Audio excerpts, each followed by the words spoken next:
So let's start with the two types of advance directives. A directive to physicians, which is also known as a living will, and a durable power of attorney for health care.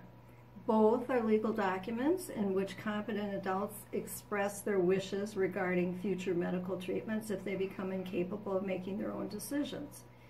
The living will can be dangerous. In a living will, you request or refuse life-sustaining treatment for some future illness or injury based on guesswork, something in the future. So also, when you're hospitalized, your attending physician may be a stranger who may do a poor job of interpreting your wishes, particularly if he or she doesn't share your values. Also, a physician can be disciplined for failing to comply with your living will's refusal of treatment unless the physician attempts to transfer you to a physician who will comply. Therefore, a living will may tie the hands of a physician who values your life and whose skills could restore you to health. And I'll give you an example.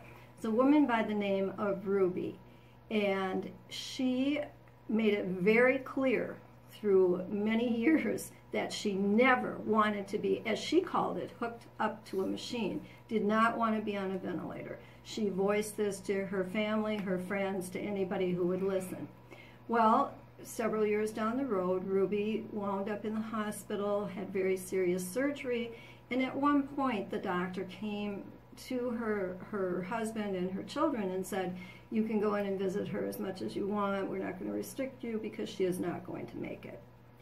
Another doctor, however, came in and talked to them and said, "If this was my mother or my wife, I would try putting her on a ventilator, give her body some time to rest and heal." They were very conflicted, of course, because they knew that she had stated she never wanted to be on a ventilator, but ultimately they decided to try that because it seemed to be the only chance that she had. Ruby went on the ventilator for several days, and when she came off the ventilator, she lived for another 10 years. Now, if she had put that in writing, that would have tied that doctor's hands. He would not have been able to suggest it or implement it. So be very careful about what you write. You want to write as little as possible. You want to decide at the time. A much better choice than a living will is a durable power of attorney for health care. And this is one in which you appoint a trusted family member or a friend to make decisions for you if you're unable to do so for yourself. Your agent will endeavor to honor your values while basing his or her decisions on current information, such as your condition, treatment options, and likely outcomes provided by the medical professionals.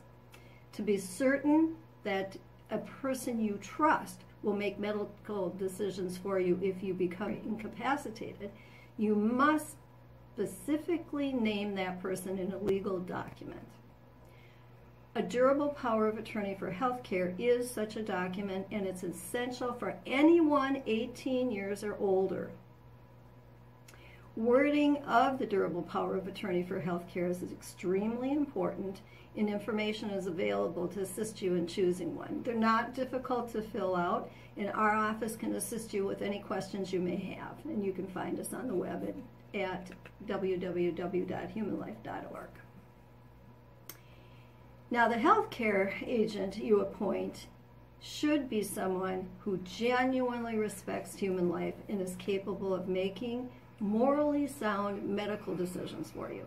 Should be someone who will ask questions in order to base decisions on the best medical information and advice available, who will not be easily intimidated by medical professionals and terminology, or by friends and family who may disagree with your wishes.